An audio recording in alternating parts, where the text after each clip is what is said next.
तुम्हें thank you, धन्यवाद। बोले प्राणनाथ प्यारे की। तो चौपाई 23 है हमारी। खिन खिन में सुख होय सी धनी याद किए असल, ये सुख आए इश्क देर ना लगे एक पल, देर ना लगे एक पल। तो इसमें बता रहे हैं कि जब हम धाम धनी के इन मीठी मीठी प्रेम भरी बातों को याद करेंगे, उनके शोभा श्रृंगार को देखेंगे, तो उसमें जब सुख आने, तो जी उस सुख से क्या होगा? इश्क प्रकट। हाँ इश्क आने में देर नहीं, जैसे पीछे भी कहा कि इश्क आए बेर कछु नहीं, खुल जावे निज। निज ने देर फेर सूरत साधिए धनी चरित्र सुख चैन, इश्क आए बेर कछु नहीं, खुल जावे निज। तो निज इसमें कह रहे पहले सुख आएगा फिर इश्क आएगा। तो सुख कैसे आएगा? जब हम अपने धाम के ध्यान में बैठे, उनकी चित्त में। अब देखिए कोई अलग नहीं है, कोई अलग से कहने लगता है भाई चितवनी करने की क्या जरूरत है, ये क्या स्वरूप शोभा श्रृंगार क्या वहां का है, तो यहाँ के शब्दों में वर्णन किया गया है, कि हम तो मूल मिलावे में बैठे हैं। लेकिन जब सूरता यहाँ जीव के साथ जुड़ गई, तो फिर वो उसको उधर को कैसे मोड़ेगी? क्या समझ। और फिर क्या वाणी क्या मिथ्या बोल रही है? जो राज्य महाराज जी ने खुद अपने मुख से बताया कि तुम्हें जाने का मैं तरीका बता रहा हूँ। हाँ जी इस वाणी के महत्व को समझने की पूरा रास्ता नहीं बताती, पूरा शोभा श्रृंगार का वर्णन नहीं करे, और जो रह रहा आगे किया जाएगा। सागर श्रृंगार में तो पूरे श्रृंगार का वर्णन हो जाएगा। तो क्यों वर्णन किया अगर ध्यान नहीं करना था, अगर यहीं के जी शब्दों में था? लेकिन क्यों यो एक वर्णन किया गया, लेकिन इसके पीछे वास्तविकता है। जो कह दिया ना कि वाणी को सत्य भी कह दिया, और फिर ये भी कह दिया कि यहाँ के शब्दों में है। सत्य है तो फिर इसका मंथन कैसे करना है? सत्य तो है, लेकिन सत्य क्यों है? भले ही यहाँ के कागज हैं, यहाँ के शब्द हैं, लेकिन सत्य क्यों है? क्योंकि इसके पीछे वास्तविकता है। जैसे मान लीजिए हम कहीं घूमने के लिए गए, तो हमने किसी चीज को देखा, वो तो मिटने वाली, उसकी कल्पना बना ली और आगे तुम्हें वर्णन कर। तो अगर कुछ दिनों के बाद, साल 2 साल 10 साल 20 साल बाद तुम वहां जाकर देखो, तो जो मैंने तुम्हें बताया वो चीज पता नहीं है या नहीं है। जी जी जी जी से भी देखो तो वो तो असत्य है, मिथ्या है। तो वो जो तुम्हारे अंदर कल्पना बनी वो तो मिथ्या है, क्योंकि वो सब वो जी चीज है ही, तुम देखोगे।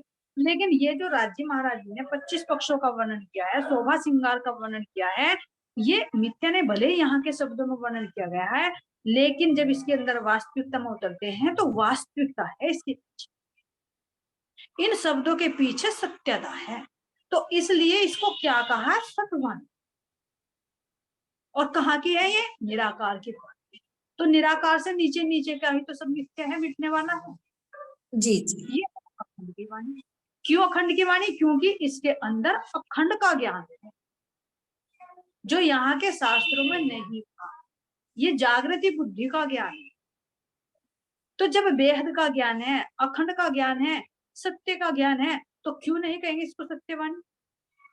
तो बाहर की दृष्टि से कहोगे तो देखने में ये लगेगा कि तो कागज है, सब यही के हैं, वर्णन भी यही का किया है।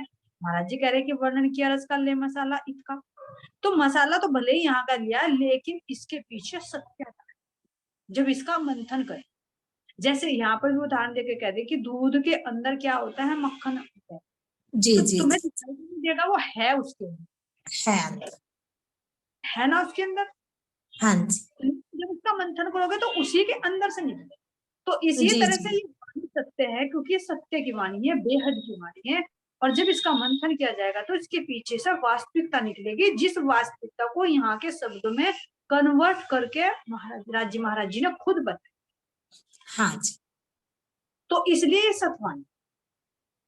और अगर देखे एक उदाहरण और आता है, जैसे अब हमारे 14 लोक ब्रह्मांड, 14 लोक जी ब्रह्मांड में से सबसे ऊपर का लोक है सतलोक, आते हैं तो फिर, तो उसको कह रहे कि जब ये 14 लोक ब्रह्मांड शून्य निराकार तक सब मिटने वाला है, तो ये सतलोक कहाँ से आ गया? जी जी जी जी फिर इसको सतलोक क्यों कहा, जबकि 14 लोक तो सब बनने मिटने वाले हैं? हाँ जी तो उसका भी खुलासा महाराज जी ने किया है उसका आगे चलकर, कि सतलोक क्यों कहा, क्योंकि अगर यहाँ से देखोगे तो वो बैकुंठ है, तो यहाँ स्वर्ग से, मृत्यु लोक से उसका सुख सुख ज्यादा लंबे समय के लिए है। हाँ जी, और कहाँ का, वो जो नित्य वैकुंठ है बेहद में, उसका प्रतिबिंब है। जी जी। तो उस सत्य का ये प्रतिबिंब है। हम्म। तो इसलिए इसको सतलोक कह दे कि तुम यहाँ से देखोगे तो यहाँ की अपेक्षा उसके सुखों की तुलना करोगे तो वो ज्यादा है, ज्यादा समय तक टिका रहता है, इसलिए उसको सतलोक।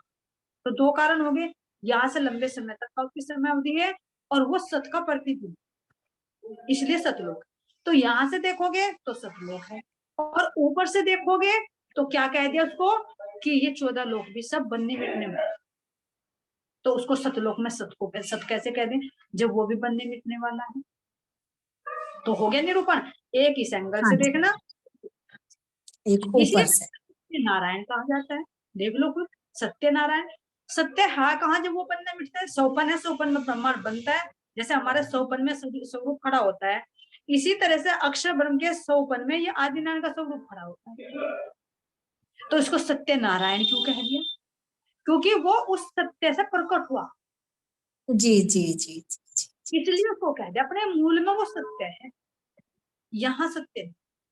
तो इसी तरह से इस ब्रह्मा, इस वाणी को यहाँ के एंगल से देखते हैं तो जितने भी वेद शास्त्रों के ज्ञान को देखते हैं वे सब कहाँ का ज्ञान देते हैं, हद भूमि का मिट। लेकिन ये वाणी कहाँ की है, निराकार के पार, सत्य की वाणी है, बेहद की वाणी है, परमात्मा के द्वारा कहे गए शब्द हैं।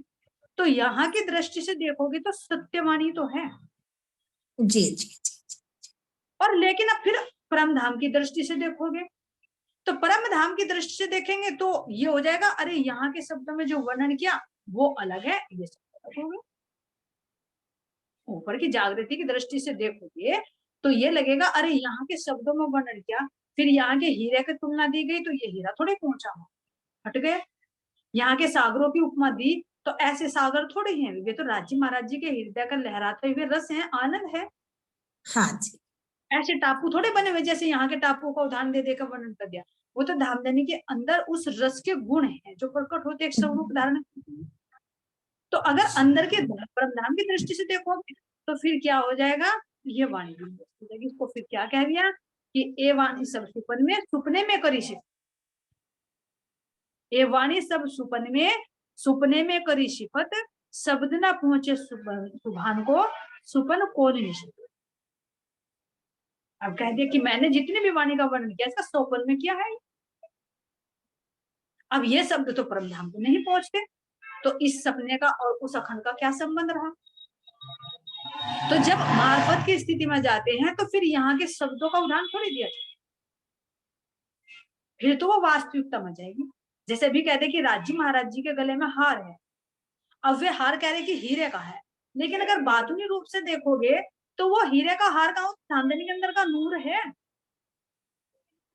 जिसको यहाँ हीरे की उपमा दी तो यहाँ के हीरा निरस्त हो गया। हाँ जी।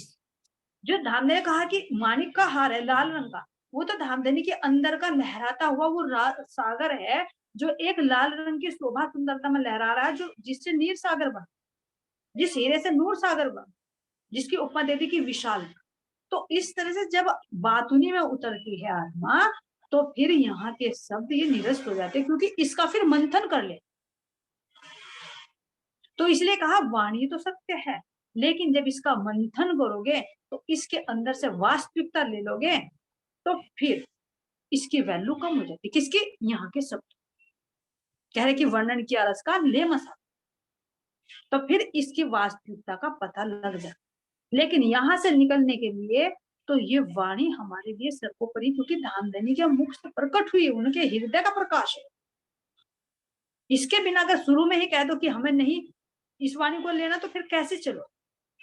तो इसीलिए शोभा श्रृंगार का जो वर्णन किया गया है, तो हृदय में आत्मा के जो प्रेम था उसको अंकुरित करना है, असुरता जो इस जीव के साथ जुड़कर इसको देखने लगी उसको उधर को करना है, तो कैसे करा जाए। जी जी जी। तो यहीं का तो उदाहरण दे देकर वर्णन किया जाए। हाँ जी। भाई अगर मैंने कोई चीज खाई है और उससे तुम अननोन हो, तुम्हें नहीं पता, और तुम पूछ रहे कि वो कैसी चीज है, उसका स्वाद कैसा है, अब उसको मैं तुम्हें खिला नहीं सकती, तुम्हें दिखा नहीं सकती, तो मैं कुछ कुछ उदाहरण ऐसी चीज से दूंगी कि जिससे तुम वाकिफ कि देख उसका स्वाद ऐसा था, मैंने कहा कि तूने कभी जलेबी खाई है कि उसका स्वाद कुछ कुछ ऐसा था। फिर मुझे आकार बताऊंगी तो कुछ और उदाहरण जैसा उसका होगा, और जिससे तुम परिचित हो उसी का ही उदाहरण देकर बताऊंगी। जी जी जी तो उससे तुम क्या कर लोगे, कुछ संकेत पकड़ लोगे कि हाँ उसने बताया था कि ऐसा है। और जब वास्तविकता में जाओगे तो तब पता चलेगा, अरे हाँ उसने आकार मुझे ऐसे बताया, उसने मुझे स्वाद ऐसा बताया। तो इसी तरह से राज्य महाराज की युक्ति है, क्योंकि हमारी जो सूरता इस जीव के साथ जुड़ गई और जीव यहाँ के रंग में रंग गया, यहाँ की चीजों से, यहाँ की वस्तुओं से वाकिफ हो गया, तो धामधनी ने यही की उत्तम से उत्तम चीज लेकर वहां की बात को समझाने की कोशिश की। नहीं तो उसको कैसे बताए एकदम। मान लीजिए कह रहे कि नूरी है, तो परम धाम में नूर तत्व है, तो वो नूर में यहाँ कैसे बता, तुम्हें मैं वहां ले जा नहीं सकती, उस नूर को मैं यहाँ ला नहीं सकती, तो तुम्हें कैसे बताऊं। तो जो तुम्हारे सामने यहाँ पर सूर्य है, जो तुमने सूर्य देखा, तो मैं उसकी उपमा देकर तुम्हें बताऊं, हाँ तो जी तुम्हें पता लग जाएगा कि हाँ भाई ऐसा नूर है, ऐसा दिव्य प्रकाश है। लेकिन फिर जब वास्तव में उतरोगे तो उसमें दूसरी चीज ये भी कह दे कि करोड़ों सूर्यों का प्रकाश भी वहां के एक कण की बराबरी नहीं करता, तो तुम जी विचार जी करोगे कितना अलग। तो इस तरह से धामधनी ने ये शोभा श्रृंगार का वर्णन किया है, जिसके माध्यम से हमें अपने हृदय में वो परम धाम का प्रेम अंकुरित करना है। और धामधनी की जो असली शोभा है, असली सुंदरता है, वो सब नूरी तत्व है, नूर से ओतप्रोत है, वहां कोई बंधना मिटना नहीं। जो एक स्वाद नासिका से मिलता है वो हर एक अंग से मिलता है, जो हर अंगों से मिलता है वो धामधनी के एक नेत्रों से मिलता है। लेकिन फिर भी उस आनंद को अनंत रूपों में विभक्त करने के लिए अलग अलग अंगों का वर्णन किया गया और जी है जी वो सब नूरी। कैसे, जैसे यहाँ चेतना, चेतना सुख लेना चाहती, अगर उसको चलना है, घूमना है, कहीं चीज को देखना है, तो पैर दिए है ना, तो पैरों से चलने का सुख। स्पर्श है, छूने का एहसास करेगा त्वचा से, देखने का सुख नेत्र से लेगा, गंध का सुख नासिका से लेगा, शब्दों का सुख सर्वांगों से लेगा, बोलने का या चखने का जीभ से या मुंह से। तो चेतना ही तो सुख ले रही, इसका अंग हाँ अलग जी अलग, ऊर्जा चेतना। तो इसी तरह से धामधनी अपने आप को आनंदित करने के लिए भी ऐसा दिव्य स्वरूप धारण कर रखा है कि वो जो नूर ही नूर से सब में एक दिव्य, यहाँ की तरह द्वैत नहीं कि आंख केवल देखे देखेंगे, लेकिन बातूनी रूप से देखे तो आंख से भी सारे कार्य हो सकते। हाँ जी छिपा हुआ कैसे, कि नेत्र अगर मुझे, मैं तुम्हें देख रही हूँ, तो तुम्हारे मन की बात भी मैं पढ़ लूंगी नेत्र से। जी जी जी तो क्या मेरे नेत्रों ने सुनने का काम नहीं किया कि तुम्हारे दिल में क्या चला, तुम्हारे नेत्रों के माध्यम से एहसास कर। जी किया तो वे नेत्र देख रही है, लेकिन देखते देखते उन्होंने सुन भी तो लिया तुम्हारे दिल की बात। जी जी जी नेत्रों के माध्यम से जब तुम कहीं कुछ वर्णन कर रहे हो, तो नेत्रों के माध्यम से मेरी दृष्टि पहुंचेगी, तो मैं वहां का दृश्य भी देखूं। तो इस तरह से सूक्ष्म रूप से मेरे दृष्टि जा भी रही है, जा चलने का भी काम कर रही है, नेत्र कार्य भी करते हैं। नेत्र से बताओ क्या नहीं कार्य होता, क्रोध भी प्रकट कर सकते हो तुम, दूसरे के अंदर क्रोध प्रकट कर दोगे। 2 दिन नफरत की दृष्टि से देख लो, दूसरे के हृदय में नफरत पैदा कर दोगे, क्यों बड़े घूर घूर के देखते हो। तो नेत्रों ने क्रिया की नहीं की, तो चल भी रहे हैं, खुशबू भी ले रहे हैं कि तेरे हृदय में क्या चल रहा है, स्पर्श भी कर रही हैं, दृष्टि से दृष्टि जब मिलती है। तो यहाँ सूक्ष्म रूप से है, लेकिन परम धाम के अंदर एक अंग से सारे अंगों की क्रिया संपन्न, क्योंकि अद्वैत। तो वो उस अद्वैत को, उस एक रूपता को यहाँ पर धामधनी कैसे वर्णन करे, तो यही के शब्दों में ले लेकर वर्णन किया है, और कह दिया कि जब तुम अंदर उतर जाओगे तो वो वास्तविकता तुम्हारे सामने खुद ब खुद प्रकट। तो गलत नहीं कहते कि जो कोई चितवनी के लिए कहता है कि भाई चितवनी करना चाहिए, चितवनी करना चाहिए, क्योंकि ये राज्य का हुक्म है, हुकुम है ये राज्य का हुक्म है। हम इसको गलत कहने लगे कि नहीं किसने करा, ऐसा करा, ऐसा करा, ये तो खुद वाणी कह रही है ना, तो वाणी का देखा ना हम। जब हम एक चित होकर उसका चिंतन करेंगे तो क्यों नहीं हृदय में। अब तुम ये प्रैक्टिकल में भी देख लो, मान लो तुम यही किसी के बारे में सोच रहे हो, एक तो चलते फिरते सोच रहे हो, एक बैठकर सोचो, तो दोनों में अंतर होता है। अंतर यहाँ की किसी चीज का भी तुम्हें समाधान करना होता है, तुम आराम से बैठकर सोचते हो, तो कितनी गहराई में चले जाते हो, और चलते फिरते कर रहे हो तो वो चीज नहीं ले। तो ये सारी चीज क्या है, वाणी पर आधारित है, वाणी में ही राज जी महाराज जी ने ये कहा है। तो इसीलिए कह रहे कि जब तुम पल पल धनी को याद करोगे, और याद करते करते तुम्हारे हृदय में जो सुख आने लगेगा, और सुख आने से फिर तुम्हारे हृदय में वो इश्क प्रकट हो जाएगा। हो इसीलिए जाएगा। कहते हैं, ये सुख आए इश्क बेर ना लगे एक पल, एक पल की भी तुम्हें देर नहीं लगे। मैं जो दई तुम्हें सिखापन, सोली जो दिल दे, श्री महामती कहे ब्रह्म सृष्टि को, सखी जीवन हमारा आए। श्री महामती जी हम परमधाम की आत्माओं को संबोधित करते हुए कह रही है कि हे साथ जी, मैंने आपको जो इस प्रकार की सीख दी है, उससे सच्चे ही, अभी के बाद में क्या है, सारी चीज बताकर रिक्वेस्ट है। हाँ जी। देखिए कितनी विनम्रता है, खुद कह रहे माँ इंद्रावती से, क्यों खुद कह, तुम मेरे चतुर सुजान क्यों रहो विषय रस लाग, पाँव पकड़ कहे इंद्रावती उठ खड़े रहो जान। पाँव जान। पकड़ कहे इंद्रावती, इंद्रावती सुंदर साथ के पांव पकड़कर कहती है कि उठ जा, खड़े रह जा, उठकर तुम जाग जाओ, क्यों इन विषय को लग रहे हो, विषय के विकारों। तो पांव पकड़ रही, हाथ जोड़ रही, किसके लिए, क्या उनका कोई कार्य है, हम आत्माओं को जागृत करने के लिए, उस वचन को निभाने के लिए जो प्रभुदान ने दिया, और जो दिया कि ए सुखदेव श्रेष्ठ। और क्यों दे रही है, क्योंकि उन्हें भी धामधनी देने का हुक्म दे रही, उनके हृदय में खुद बैठ। तो मूल में देखेंगे तो सतगुरु मेरे श्याम जी दे कौन रहे, ये खुद धामधनी दे रहे कि तुम्हें आने का मैं तरीका कह दिया ना, कि मैं तुम्हें आने का तरीका बता दूंगा, तुम्हारे पास में भी रहूंगा, फिर भी तुम मुझे नहीं पाओ। तो खुद धामधनी कह रही हैं कि मैंने तुम्हें जो सिखापन दी है ना, अगर तुम इसे अब भी अपने चित्त में धारण करो, सच्चे हृदय से इसे अपने दिल में धारण करके इस पर तुम चलन बना लो, इस मार्ग का तुम अनुसरण करो, तो तुम अपने प्रेम को पा जाओ और पा अपना लो। सच्चा जीवन प्राप्त कर लोगे, क्योंकि यही हमारा वास्तविक जीवन है। कौन सा जीवन है, अपने धाम धनी से बातें करने, अपने धाम धनी के प्रेम को अनुभव करना, उनसे मीठी मीठी बातें करना, उनके साथ में लीलाएं करना, यही तो हमारा जीवन है, और यही इस जीव का जीवन बन, यही जीवन है। और वास्तविक जीवन क्या है, यहाँ का तो बनता है मिटता है, बनता है मिटता है, पता नहीं कितने जीवन धारण किए होंगे, कितने शरीर धारण किए होंगे, तो सब क्या है, ये सब निरर्थक। जीव का जीवन भी यही हो गया, क्योंकि ये जीव भी सत्य स्वरूप की पहली बहिष्ठ में इन्हीं सुखों को तरस लेगा, जो आज इसे ज्ञान के माध्यम से मिलता। तो यही है जीव का जीवन, यही है आत्मा के जीवन, कि जो मैंने तुम्हें बताया है, इसे अपने हृदय में धारण कर लो, और धारण करके अपने धाम धन के प्रेम रस में, ये हमारा जीवन। तब इसमें ये शोभा श्रृंगार का वर्णन बताया।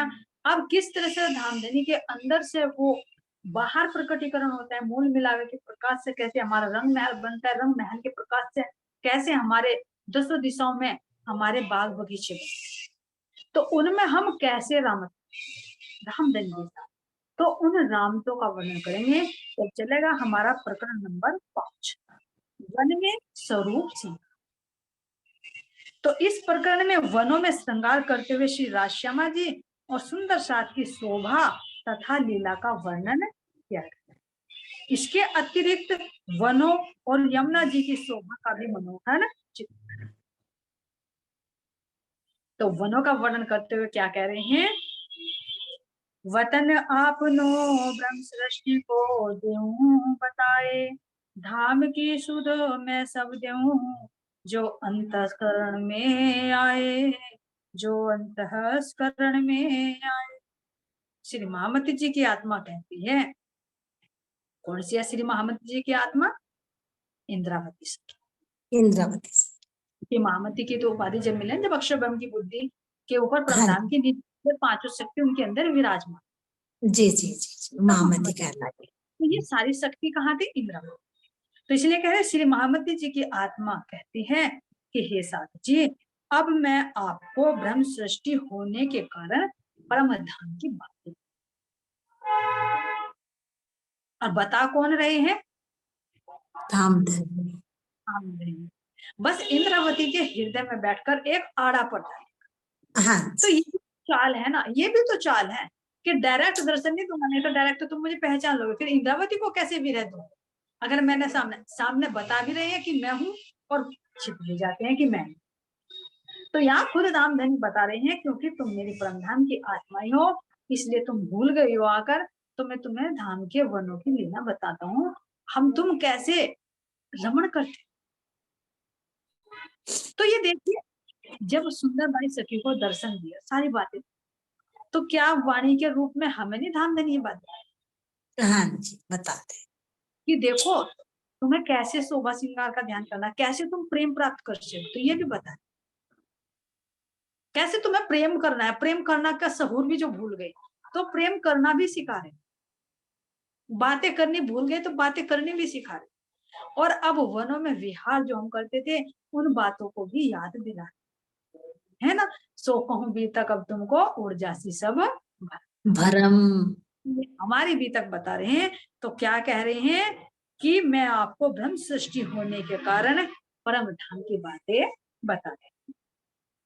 मैं आपको परम धाम की सारी पहचान का मतलब परम धाम की कैसे हमारी शोभा है, कैसे वहां पर हम उनमें लीलाएं करते, जो नूर तो कह दिया, कैसे हमारे वहां पशु पक्षी, कैसे हम उनके साथ में नृत्य की लीला, गायन की लीला, कैसे घुड़सवारी, कैसे हाथियों की सवारी, कैसे रथों की सवारी, कैसे तुम सुखपालों में ऊंची ऊंची उड़ाने भरते, उन सारी लीलाओं और शोभाओं का वर्णन मैं तुम्हें बता रहा हूँ। क्यों? क्योंकि तुम मेरी अंगाई हो, इसलिए मैं तुम्हें बता, जिससे वह आपके में बस जो ये माया का संसार बस गया है ये निकल जाए, और परम धाम की लीलाएं तुम्हारी स्मृति में अखंड हो जाए। इन भौम की रेती क्यों कहूँ उज्जवल ज्योत अपार, भौम बन आसमान लो झलकारो झलकार। वनों की धरती की मनोहर रेती की शोभा का वर्णन में कैसे, अब कहाँ ले जा रहे महाराज जी के लिए कि जो वनों की धरती की मनोहारी रेती, देखिए रेती तो हर वनों में भी है, जो हमारे वन की रोस आई है उस पर भी है, जमुना जी की पाल के किनारे भी रेती है, कुंज निकुंज में भी रेती है, जहां पर हम क्या करते हैं अनेक तरह की राम की, और जमुना जी के किनारे जो वन रोस आई है वहां पर कितनी लंबी लंबी दौड़ हम रहते, कैसे वहां पर सेविकाएं मीठे मीठे स्वादिष्ट फलों को लेकर अपने अपने मार्केट से जाए, और हम कैसे धाम धनी की गलबैया डालकर घूमते रहते है ना, कैसे सज धज कर वहां पर हम रमण करते हैं, उस शोभा का वर्णन तो नहीं, कितना सब कुछ नूर में ही नूर में। तो वो रेती का वर्णन कह रहे हैं इंद्रावती सखी कि मैं उस रेती का वर्णन कैसे करूं कि एक एक रेती के अंदर से इतना नूर इतना प्रकाश निकल रहा है, और एक के अंदर से ही सब रंगों की आभा, ऐसा लग रहा है मानो किसी ने झिल मिलाती हुई कोई कालीन, कोई जैसे यहाँ पर कोई झालर जलती है ना तो उसको नीचे जमीन पर बिछा दिया जाए, तो ऐसी रेती है, तो इस रेती का वर्णन मैं कैसे करूं। अब ये रेती भी क्या है, ये जो धरती क्या है नाम की राज्य महाराज जी का चित ही तो जी उसके अंदर जितने गुण हैं जो 12 रत्नों के नाम लेकर महाराज जी ने वर्णन, उनके अंदर का नूर है, उनके अंदर की सुंदरता है, उनके अंदर की एक दिल है, वो सारे के सारे रंगों के रूप में प्रकट हो रहे हैं। तो उस झिल मिलाती हुई रेती का वर्णन है इंद्रावती, वो कोमल से कोमल है, खुशबू से ओत प्रोत है, और वो चेतन है, वो भी हमारे चरणों को छूकर आनंदित होती हैं। कभी वो उड़ उड़कर हमारे वस्त्र और आभूषणों पर बैठ जाती है तो हमारे श्रृंगार में वो चार चांद लग। तो उस रेती का मैं वर्णन कैसे करूं? जब उस मैं लेटती हूँ, उसका स्पर्श करती हूँ तो ऐसा लगता है मानो धाम धनी के मैं हृदय को ही स्पर्श कर। तो ऐसे कह रही इंद्रावती कि मैं इस रेती का कैसे वर्णन करूं? कितने कोमल से वो कोमल है, कितनी नूरमयी। तो उस रेती पर जब हम अपने कोमल से कोमल चरण रखते हैं तो वो कितना आनंद दे। जितना सुख हमें मिलता है इतना ही सुख उसको भी प्राप्त होता है, क्योंकि वो भी अच्छे। तो इसलिए कह रहे हैं कि इस वनों की धरती की मनोहारी रेती का मैं कैसी वर्णन करूं जो मन को हरण करते, अपने रूप से, अपनी शोभा से, अपनी लीलाओं से, अपनी खुशबू से, अपनी कोमलता से कैसे मैं वर्णन करूं? अलग अलग रूप, कहीं गोल, कहीं चकोर, कहीं 3 खूनी, कहीं 2 खूनी, कैसे वर्णन करूं जो अनंत रूपों में ये दृष्टि दे। यह बहुत अधिक उज्जवल है। तो उज्जवल तो बता दे, लेकिन उस उज्जवलता के अंदर भी सारे रंग, सारे सारे रंग है उस उज्जवल, और इससे अनंत ज्योति निकल, अनंत ज्योति निकल, श्वेत भी, लाल भी, काली भी, हरे भी, पीली भी, सब रंगों की आभा इस रेत की। धरती से उठने वाली इस ज्योति की झलकार वनों से होती हुई आकाश तक दृष्टि गोचर। इसके प्रकाश को देखिए नहीं कि इस रेती के ऊपर क्या है? वृक्ष है जी। तो इस रेती के अंदर से ही तो जो नूर निकल रहा है, इस नूर ने ही तो वृक्षों का रूप धारण कर रखा है। जी जी जी। यहाँ की भांति नहीं है कि किसी ने वो वृक्ष लगाए, वो वृक्ष भी चेतन है, सदा सदा से है। तो धरती के अंदर का वो नूर ही, उस रेती का वो नूर ही जब इकट्ठा होकर प्रकट होता है तो वो वृक्ष के रूप में सुसुप्त। तो जी जी जितनी रंग, जितनी खुशबू इस जिमी के अंदर है, इस रेती के अंदर है, इतना ही वो गुण, इतना ही वो रंग उस वृक्ष के अंदर, इतनी ही कोमलता, इतनी ही पारदर्शिता, क्योंकि जितने गुण इसके अंदर, यहाँ की तरह नहीं पृथ्वी के अंदर कि यहाँ पर अगर एक गन्ना मीठा है तो उसके अंदर मीठास का स्वाद रहे, कोई चीज कड़वी है तो उसके अंदर कड़वे का स्वाद रहेगा। जो जिनके अंदर है यहाँ अलग अलग स्वभाव से अलग अलग प्रकट होते हैं, लेकिन परम धाम के अंदर जो एक के अंदर है वो सबके अंदर। जी। जो रेती के अंदर है, जो जिमी के अंदर है, तो वो उस एक वृक्ष के अंदर है। तो उसी वृक्ष से तुम आम का भी स्वाद ले सकते हो, अनार का भी स्वाद ले सकते हो, केले का भी स्वाद ले सकते हो, क्योंकि सब कुछ है। जब भी तो कहा कि एक वृक्ष के अंदर ही सब रंग है, एक वृक्ष के फल पर ही सारे फल प्राप्त होते। तो वो फल भी क्या है? उस वृक्ष के अंदर से जो रस है, वो रस ही उसका फल है जो आनंद प्राप्त। जी जी जी जी। तो उसके अंदर का जो रस है वो रस फल है। जो खुशबू, जो सुगंधी है, उससे जो आनंद की अनुभूति, वो उसकी सुगंधी है। उसके अंदर से जो नूर निकलता है वही उसके अंदर का प्रकाश है, वही रस पर। और इन वृक्षों का जब नूर वो और बढ़ता है ऊपर को, तो ऊपर को बढ़ता है तो वो आकाश में जाता है।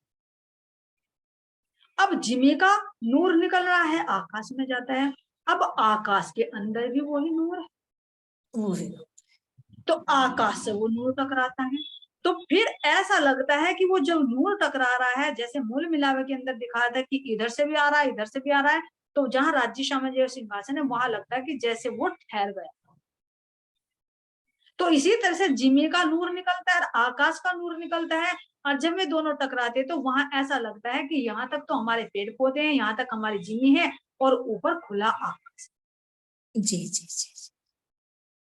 तो इसीलिए कह रहे हैं कि वनों की इससे ज्योति निकल रही है, धरती से उठने वाली इस ज्योति की झलकार वनों से होती हुई, यानी वनों के रूप में प्रकट हो रही वो ज्योति, और फिर कहाँ जा रही है, आकाश तक दृष्टिगोचर हो। जी जी जी जी वो नूर, वो प्रकाश आकाश तक, यानी सारे में वो नूर ही नूर। जोत जरे इन जिमी की मावत नहीं आसमान, हाँ तीन जिमी के वन को जुबा कहा करसी बन।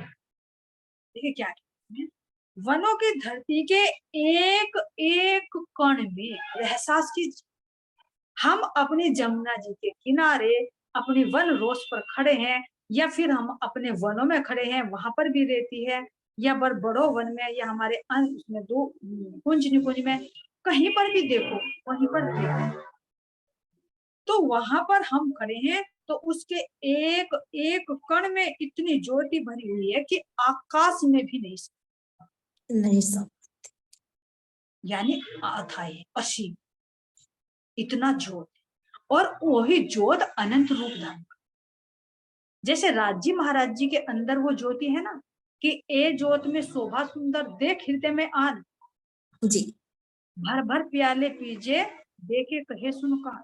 तो जैसे राजी महाराज जी के अंदर वो ज्योति है, वो सुंदर रूप धारण करती है, फिर वही रूप से सुंदर श्रृंगार धारण होता है, उसी से सुंदर वस्त्र बनते हैं। इसी तरह से कह रहे हैं कि जो जिमी का प्रकाश है, इसी नूर के प्रकाश से वो वृक्ष बनते हैं, इसी से फिर आकाश बनता है, इसी नूर के सारे टहनियां भी, तने भी, फल भी, फूल भी, सब कुछ इसी नूर से। तो इसीलिए कह रहे हैं कि आकाश में, यानी पूरे खुले में भी वो नहीं समाता, इतना अथाह। तो वनों के एक एक कण में इतनी ज्योति भरी हुई है कि वह आकाश में भी नहीं समा पा रही है, क्योंकि वो गतिशील है, अर्थात अनंत है और चारों ओर फैली। ऐसी स्थिति में इस धरती के वनों की संपूर्ण शोभा का इस जीवे से वर्णन कर पाना संभव। जी जी, जब ये देखिए कि एक रेती के एक कण का नूर इतना है कि वो आकाश में नहीं समा पा रहा, तो फिर उस नूर से जो वृक्ष बने हैं, के लिए तो साथ साथ वन दे दी, लेकिन जितने भी ये वन बने हैं, तो ये वन सारे इसी का ही तो प्रकाश।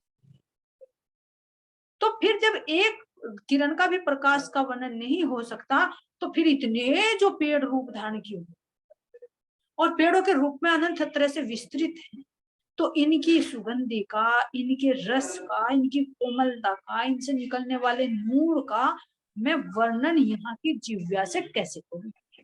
कैसे कर, नहीं हो सकता, उसका वर्णन नहीं हो सकता।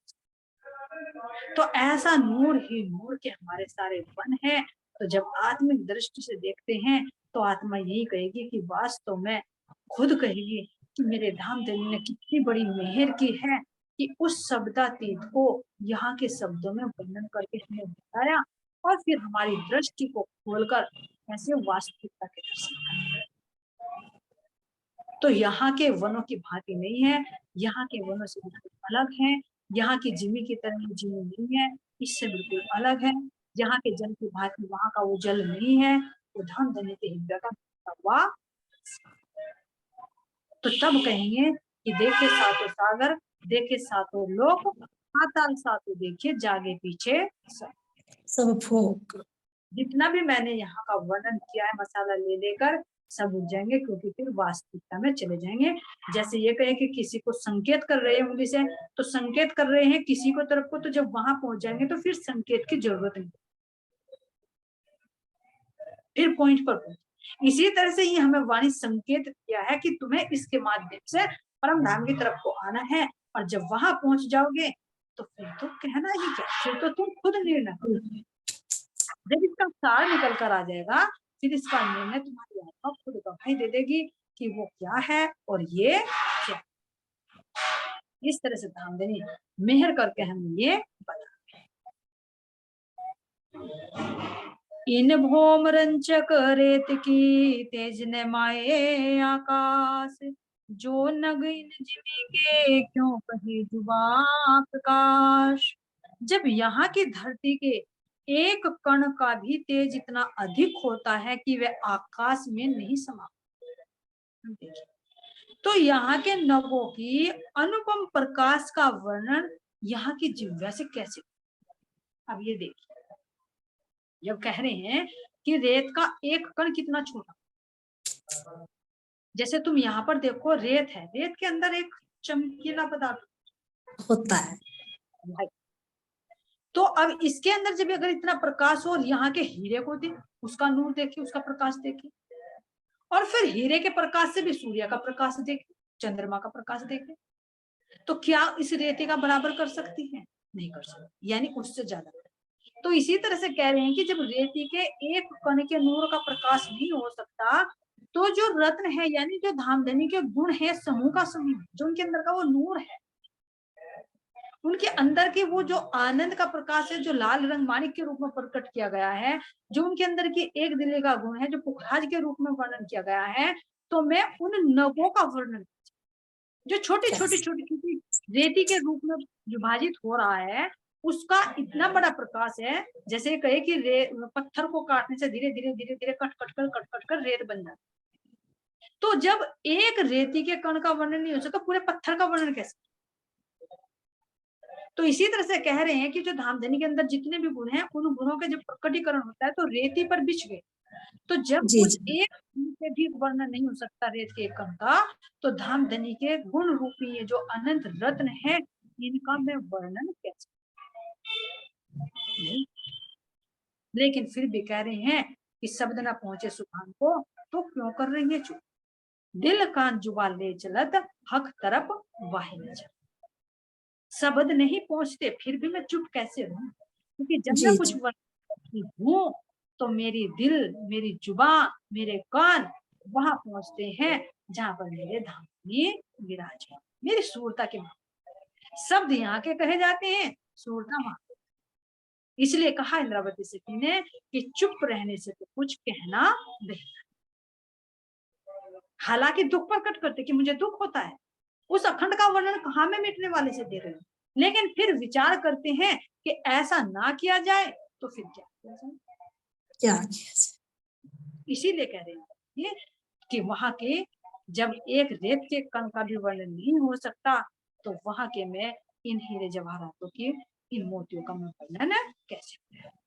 यानी कैसे? वो ये चौपाई हमारी 4 संग्रह, प्रकरण नंबर 5 की चौपाई।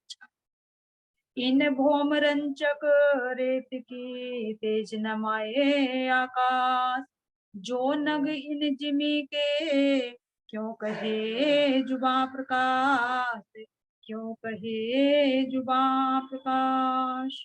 बोलिए श्री प्राणनाथ प्यारे की जय, श्री सद्गुरु महाराज की जय, श्री पन्नाथा